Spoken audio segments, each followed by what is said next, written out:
Imagine um tempo esquecido, muito antes das tempestades e das águas que moldaram a terra como a conhecemos. Nos primeiros capítulos da Bíblia, especialmente no livro de Gênesis, somos transportados para um mundo que transcende a familiaridade, uma era anterior ao dilúvio que transformaria a face da humanidade. Esses relatos, muitas vezes envolvidos em mistérios e interpretações profundas, revelam uma época da humanidade primitiva, caracterizada por longevidade extraordinária, conexões divinas intensas e uma proximidade íntima com o Criador, onde a própria história da criação se desenrolava diante dos nossos antepassados. Personagens notáveis como Adão, Eva, Caim, Abel e o eventual herói Noé nos dão vislumbres de uma vida que parece ser relacionável. Numerosas forças se unem para causar o dilúvio: Satanás e os anjos caídos. O primeiro evento que levou ao dilúvio ocorreu antes da criação do mundo. Esse evento foi a criação dos filhos de Deus.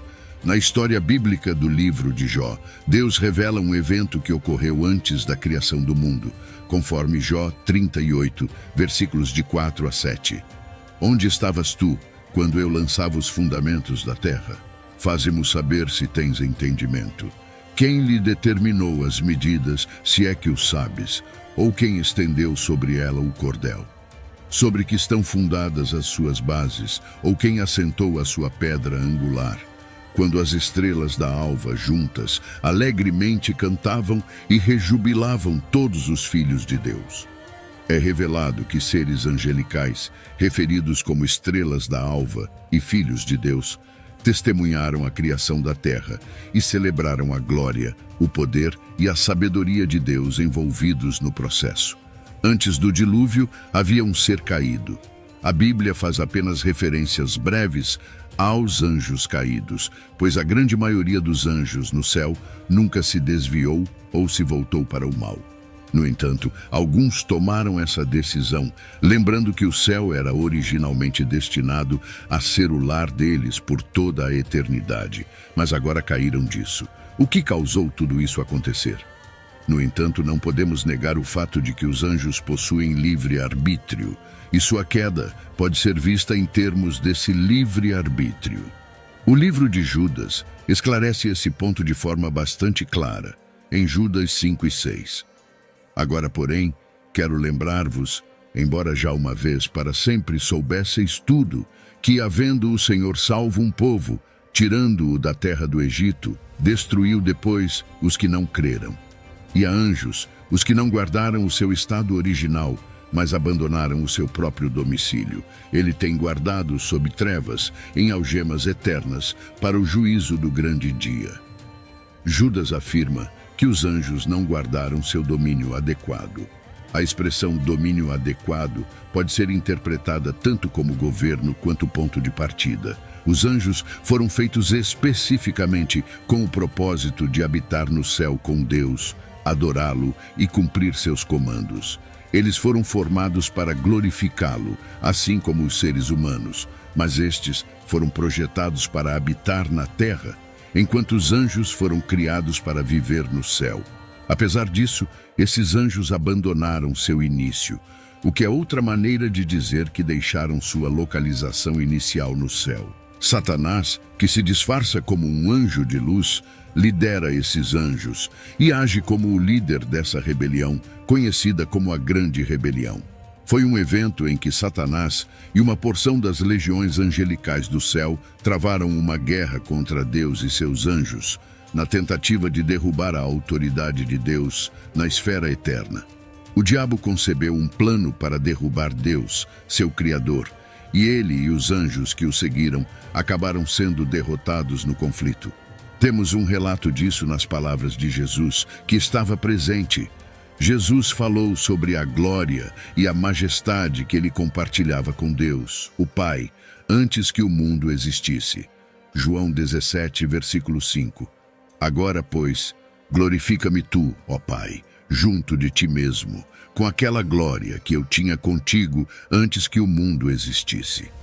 Antes da criação da terra, havia Deus, e Deus tinha majestade com seu Filho. Jesus declara: eu vi Satanás cair como um raio do céu. Como se vê, Satanás é muito mais do que uma figura vermelha com chifres e um tridente. Ele é um ser antigo com real poder espiritual, que ele usa para o mal e para seus próprios propósitos egoístas. Lutamos, mas não contra carne e sangue. Paulo disse que estamos em uma luta, mas não é contra carne e sangue. O reino de Satanás é altamente organizado, com diferentes áreas e níveis de autoridade, e sua sede está nas regiões celestiais. Isso é um fato impressionante, mas é bastante claro. O fato de Satanás liderar um reino altamente organizado surpreende algumas pessoas, mas há muitas indicações claras disso na Bíblia. Uma guerra espiritual começou. É um conflito entre dois reinos. Um reino governado por Deus, o príncipe da paz, enquanto o outro é governado por Satanás, o príncipe das trevas. Após ser expulso do céu, Satanás e seus seguidores se comprometeram uns com os outros e formaram o reino rebelde. No Jardim do Éden, Satanás lançou seu primeiro ataque contra a autoridade de Deus na terra. Satanás considerava a terra como seu domínio e via Adão e Eva como invasores de Deus em seu território. Se Deus criou a humanidade para viver na terra, a fim de estabelecer seu reino, Satanás precisava de um plano de ataque. Quando Deus criou o mundo, havia um lugar chamado Éden. Na língua hebraica, a palavra Éden significa alegria ou felicidade. Era um lugar de provisão onde um homem poderia encontrar Deus, de acordo com Gênesis 3, versículo 8. Agora, no jardim perfeito, havia uma árvore especial chamada a árvore do conhecimento do bem e do mal. Deus disse a Adão e Eva que poderiam comer de qualquer árvore no jardim, exceto esta. Satanás precisava destruir o destino do homem, mas como o diabo, a antiga serpente, chegou a Eva e usou 3 táticas estratégicas contra ela. A primeira foi a dúvida: será que Deus realmente disse? Gênesis 3, versículo 1. Você quase pode ouvir o pai da mentira interagindo com Eva. O enganador então usou sua segunda estratégia, a suposição, fazendo Eva duvidar se as consequências de sua desobediência resultariam realmente em sua morte, como Deus havia declarado: certamente não morrereis. Gênesis 3, versículo 4. A terceira e última abordagem usada contra Eva foi a tentação. Deus ficou desapontado por causa de sua desobediência. Eles não poderiam mais permanecer no Jardim do Éden. Adão e Eva já haviam cometido um erro ao comer o fruto proibido.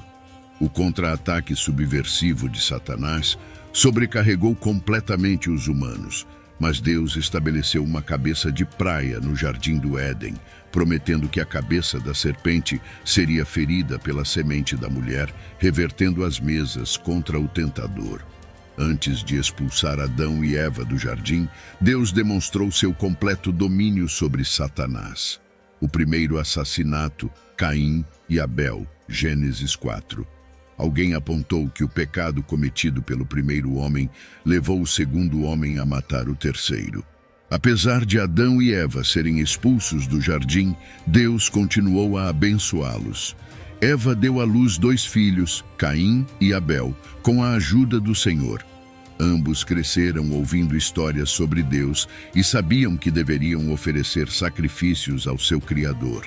Entretanto, enquanto o Senhor se preocupava com Abel e sua oferta, não se importava com Caim e sua oferta. Isso enfureceu Caim, apesar do aviso de Deus para que ele dominasse o pecado.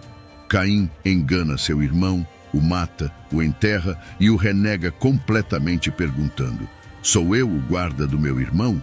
Com medo de que outros o matassem por seu crime. Deus colocou um sinal em Caim para protegê-lo, dizendo que quem matasse Caim sofreria uma vingança 7 vezes maior. Gênesis 4, versículo 15. Caim foi punido, tornando-se um errante inquieto longe de casa e família. Depois de ser punido, Caim foi viver em um lugar chamado Terra de Nod, a leste do Éden. Nesta terra, Caim construiu uma cidade chamada Enoque, nomeada em homenagem ao seu filho.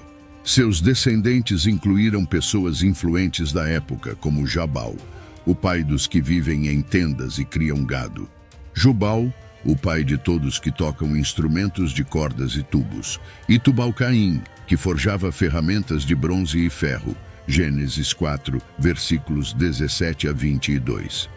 Após o castigo de Caim, segue-se a história de duas famílias, um tema recorrente em Gênesis.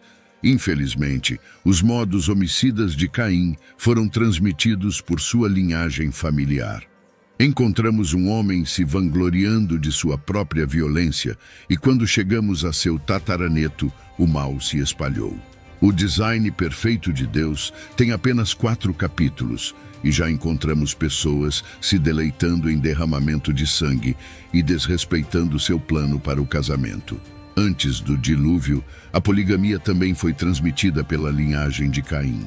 Até então, um homem e uma mulher eram casados para a vida, mas os descendentes de Caim tinham muitas esposas. Em contraste com a linhagem de Caim, Deus estabeleceu uma nova árvore genealógica, dando a Eva um filho chamado Sete, em substituição a Abel. Sete exemplificou o mesmo tipo de adoração de seu falecido irmão Abel. Como as pessoas começaram a invocar o nome do Senhor em conexão com Sete, a forma de adoração de Caim, que era orgulhosa, apontava para si mesma, enquanto a forma humilde de adoração praticada por Abel e Sete clamava a Deus. Judas 11. Ai deles! Seguiram o caminho de Caim, precipitaram-se no erro de Balaão em busca de lucro e foram destruídos na rebelião de Corá. Não é surpresa que, quando Deus precisava de um servo obediente, centenas de anos depois, escolheu Noé da linhagem de Sete. O legado de Caim foi complicado. Por um lado, ele e sua família eram realmente bons em criar novas ideias e maneiras de fazer as coisas. Mas, por outro lado, também tinham muitos problemas com brigas e prejudicar os outros. Isso parecia piorar com o tempo. Isso se tornou um símbolo do que é ser humano, uma luta entre nosso potencial para o grande bem e nossa capacidade para o grande mal. Nas gerações após Adão, o mundo se tornou povoado, mas também se encheu de pecado. As pessoas não eram gentis umas com as outras, mentiam, roubavam e até matavam. Durante esse período, os homens viveram vidas extraordinariamente longas, com suas idades chegando aos centenas. Foi uma época diferente, um tempo em que a humanidade ainda estava intimamente ligada às suas origens, e o mundo em si era mais jovem e fresco. Adão e Eva tiveram outros filhos e filhas depois de Caim e Abel, e com o crescimento de sua família, nasceu a civilização. A Bíblia diz que, depois de se tornar pai de Sete, Adão viveu 800 anos e teve outros filhos e filhas. Gênesis 5, versículo 4. Conforme os filhos de Adão e Eva cresciam, eles se casavam e formavam suas próprias famílias, e a população começava a crescer constantemente. Além de Caim e Abel, Sete foi outro filho de Adão que também teve descendentes, incluindo Enoque, Matusalém e, eventualmente, Noé. Adão, o primeiro homem, viveu até os 930 anos. Gênesis 5, versículo 5. Sim, você ouviu certo, 9 séculos. Ele teve filhos que também viveram vidas extraordinariamente longas. Seu filho Sete viveu 912 anos. Gênesis 5, versículo 8. E o filho de Sete, Enoque, viveu por 905 anos. Gênesis 5, versículo 11. À medida que as gerações passavam, cada homem gerava filhos e os ensinava sobre os caminhos da terra, como cultivar a terra, cuidar dos animais e também como se conectar com Deus. Essa linhagem de pessoas era especial. Eles carregavam a semente da primeira união da humanidade com os anjos caídos.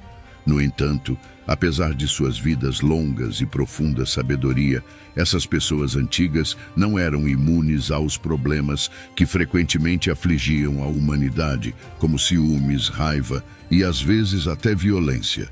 Entretanto, havia um homem chamado Enoque, O livro de Gênesis, capítulo 5, nos apresenta a primeira menção de Enoque, e este é um Enoque diferente, não o filho de Caim, Gênesis 5, versículo 21.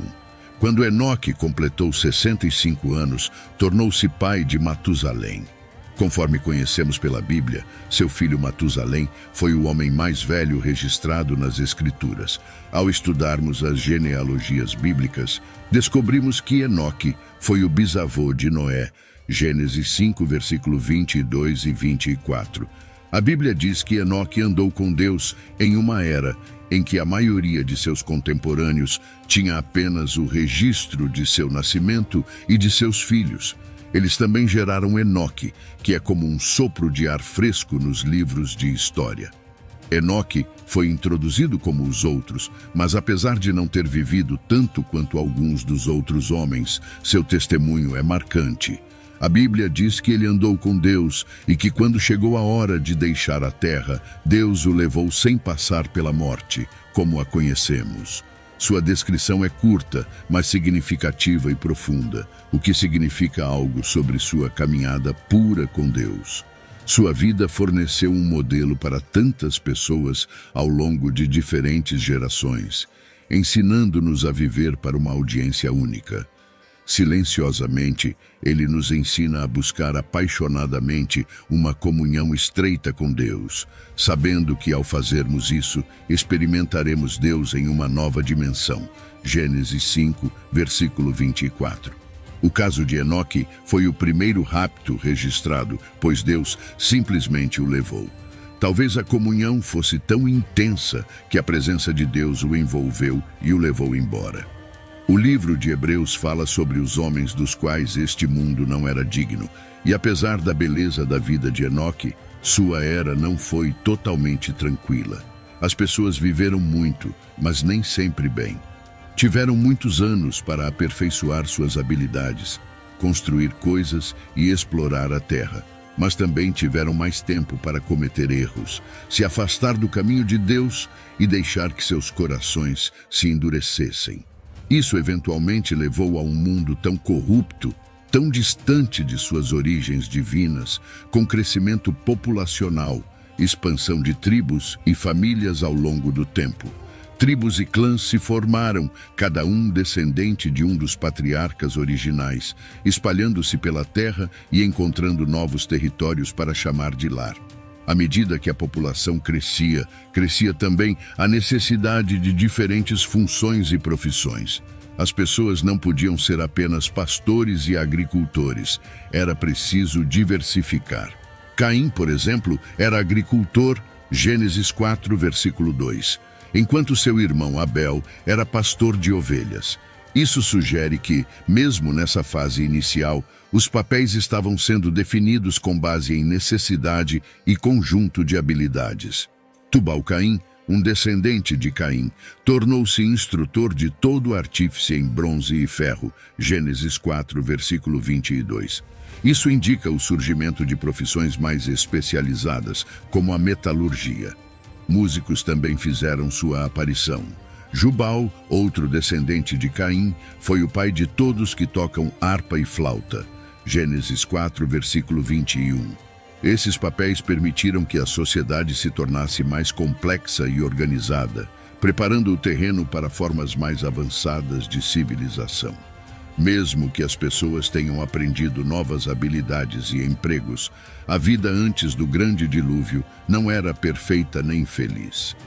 A Bíblia nos diz que o Senhor viu quão grande era a maldade da raça humana na terra e que cada inclinação dos pensamentos do coração humano era somente mal o tempo todo. Gênesis 6, versículo 5.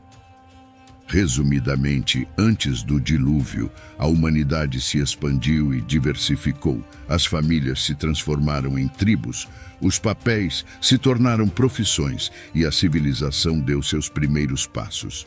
A invasão dos Nefilins foi orquestrada pelo auto-intitulado comandante do reino das trevas, Satanás, que convocou suas legiões do mal para infiltrar a humanidade com a intenção de poluir a linhagem que levaria ao Messias. Gênesis 6, versículo 1 e 2.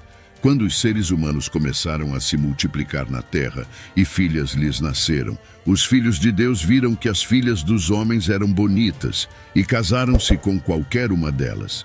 Os filhos de Deus, conforme o livro de Jó os caracteriza, são anjos.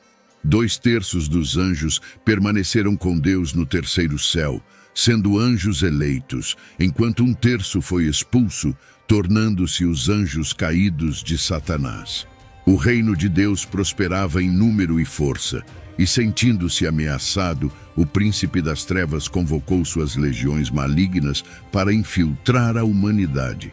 Esses anjos caídos desceram à terra e geraram os nefilins ou gigantes, palavra hebraica que se traduz como caídos.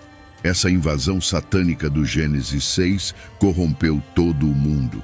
Os filhos de Deus viram as filhas dos homens, sendo mais preciso entender os filhos de Deus como demônios, anjos em rebelião contra Deus, ou homens possuídos por demônios. A maldade da humanidade estava em ascensão, Gênesis 6, versículo 1 a 5.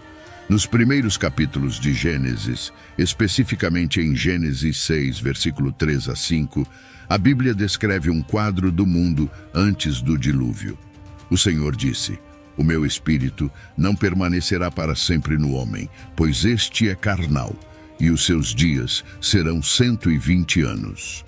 Os nefilins estavam na terra nesses dias, e também depois, quando os filhos de Deus coabitaram com as filhas dos homens, gerando descendência poderosa e famosa. O Senhor viu que a maldade da humanidade era grande na terra, e que toda a intenção dos pensamentos de seus corações era má continuamente. A terra não era um lugar de paz ou bondade, mas sim um repleto de pecado, violência e corrupção moral. Imagine um mundo onde as pessoas são consumidas por seus próprios desejos, sempre buscando fazer o que quiserem, independentemente do custo para os outros. Honestidade, integridade e bondade não são virtudes celebradas ou compreendidas. Em vez disso, engano e manipulação governam o dia. Todos estão em busca de si mesmos, e o tecido da sociedade é despedaçado pelo egoísmo e maldade. Nesse ambiente, as famílias não são santuários de amor e apoio, mas sim campos de batalha de enganos e traições. Vizinhos não cuidam uns dos outros, procuram explorar uns aos outros. Governos não são instituições de justiça, mas sim sistemas de opressão, mantendo o domínio dos poderosos sobre os fracos. Agora insira nesse mundo caótico um desenvolvimento incomum, os nefilins. Os nefilins eram especiais e não como pessoas comuns. Eles eram muito fortes e maiores que a vida, mas pareciam tornar os problemas do mundo ainda piores. Eram admirados, temidos e talvez até adorados, afastando as pessoas do verdadeiro Deus que as havia criado. Sua força os tornou objetos de fascinação, mas eles faziam parte de um mundo que estava cada vez mais imerso no caos e no pecado. Foi nesse contexto que Deus viu a maldade da humanidade, a decadência espiritual e moral. Deus entristeceu-se pela criação. A humanidade, a joia da criação, havia se desviado. Em vez de viver em harmonia uns com os outros e com o mundo, as pessoas estavam consumidas por violência, maldade e engano. Deus olhou para sua criação e sentiu uma imensa tristeza. A Bíblia diz que o Senhor se arrependeu de ter feito os seres humanos na terra e seu coração estava profundamente perturbado. Gênesis 6, versículo 6. Foi uma tristeza divina, uma tristeza tão profunda que transcendeu a compreensão humana. Imagine um pai desolado pelas ações de um filho desviado, mas infinitamente ampliado. E assim, em sua grande dor, Deus tomou uma decisão difícil. Gênesis 6, versículo 7. Então o Senhor disse: "Vou destruir e aniquilar a humanidade que criei da superfície da terra, não apenas o homem, mas também os animais, os répteis e as aves do céu, pois isso me entristece profundamente ver o pecado da humanidade. E me arrependo de tê-los feito." Deus ficou chateado com as ações das pessoas que ele criou e não teve outra opção a não ser curar um mundo que estava se desencaminhando para o caos. No entanto, mesmo no meio desse capítulo sombrio da história humana, havia um vislumbre de esperança. Um homem chamado Noé, Gênesis 6, versículo 8. O mundo tinha se desviado, mas Noé se destacava como um farol de esperança. Um homem de integridade e fé, Gênesis 6, versículo 9. Estas são as gerações da família de Noé. Noé era um homem justo, íntegro entre o povo da sua época. Noé andava habitualmente com Deus. Noé nasceu na linhagem de Adão, descendendo por Sete, Enoque, Quenã e vários outros antepassados que carregavam a tocha da retidão através das gerações. Eventualmente, essa linhagem levou a Noé, um homem que não apenas carregava a tocha, mas permitia que ela brilhasse intensamente em sua vida. Ele também era um homem de família, pai de 3 filhos, Sem, Cam e Jafé. Como pai amoroso e marido fiel, ele instilou em seus filhos as mesmas virtudes que carregava em seu coração. Apesar da escuridão ao redor, a casa de Noé era um santuário de piedade. Mesmo quando Deus compartilhou sua decisão dolorosa de lavar a maldade que assolava a terra por meio de um dilúvio que afogaria todas as coisas vivas, a fé de Noé não vacilou. Ele compreendeu a gravidade da tarefa à frente e a aceitou com um coração pesado, mas resoluto. Gênesis 6, versículo 13. Então Deus disse a Noé: darei um fim a todos os seres humanos, porque a terra deles está cheia de violência por causa deles. Eu certamente os destruirei juntamente com a terra. Deus considerou Noé digno de ser o guardião de um novo começo para a humanidade. Noé fez o que Deus lhe disse para fazer, mesmo que as pessoas ao seu redor zombassem dele ou não acreditassem que algo ruim estava prestes a acontecer. Ele passou anos construindo a arca, alertando as pessoas sobre a iminente enchente e aguardando o momento em que Deus o selaria, junto com sua família, dentro deste refúgio gigantesco de madeira. À medida que o céu finalmente se abriu e a terra foi engolida pela água, as virtudes de Noé tornaram-se a pedra fundamental para um novo mundo. Sua fidelidade e obediência preservaram a vida, e de sua linhagem emergiria a nação de uma terra purificada. Assim, em um mundo que se precipitava no caos, a luz de Noé brilhou mais intensamente, testemunho do poder duradouro da virtude e da fé diante de uma escuridão avassaladora. Pacto de Deus com Noé, Gênesis 6, versículos 17 a 22. A arca era o santuário da família de Noé, uma embarcação para transportá-los acima das águas que em breve envolveriam a terra. Deus disse a Noé para construir uma arca de madeira de gofer, fazer quartos na arca e revesti-la interna e externamente com betume. Gênesis 6, versículo 14. Deus forneceu a Noé dimensões, designs e planos muito específicos para a arca. Não era um barco comum, mas uma nave especial projetada para salvar os últimos seres vivos quando o mundo estivesse alagado. Gênesis 6, versículo 14 a 16. A arca deveria ter 300 cúbitos de comprimento, 50 cúbitos de largura e 30 cúbitos de altura, equipada com uma porta e uma janela, e dividida em vários níveis. Convertendo as dimensões para medidas modernas, isso seria equivalente a 450 pés de comprimento, 75 pés de largura e 45 pés de altura, com uma porta e uma janela, dividida em diferentes andares. Deus disse: assim é como você deve fazê-la. Gênesis 6, versículo 15. E assim, Noé iniciou a tarefa monumental de construir a arca. Não foi fácil. Muitos o ridicularizaram e questionaram sua sanidade, mas Noé tinha fé. Conforme os anos passavam e a madeira tomava forma, uma magnífica arca erguia-se alta, um testemunho inegável da obediência e fidelidade de Noé. Deus também forneceu a Noé instruções sobre quem e o que trazer para a arca, sua esposa, seus filhos Sem, Cam e Jafé e suas respectivas esposas.